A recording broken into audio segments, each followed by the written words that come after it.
ce qui est important, c'est de dire que votre vie de prière, vous ne la connaissez pas.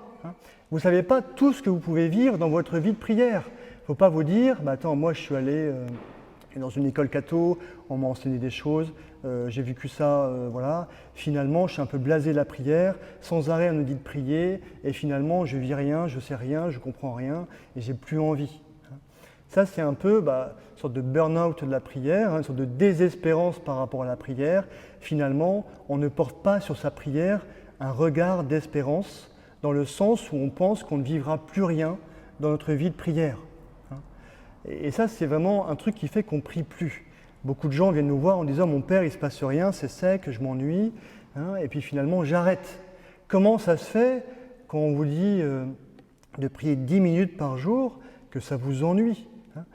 C'est quand même surprenant de se dire que ce Dieu qui m'a créé, qui m'a voulu, qui m'a sauvé, finalement, mon intérêt intérieur est quand même très limité pour rentrer en contact avec lui.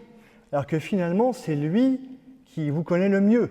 C'est lui qui pourrait vous aider à vous comprendre, à savoir ce qu'il faut faire dans votre vie, à saisir toutes les opportunités les plus intérieures, à donner le meilleur de vous. C'est lui qui le sait. Comment ça se fait que ça ne nous intéresse pas plus ?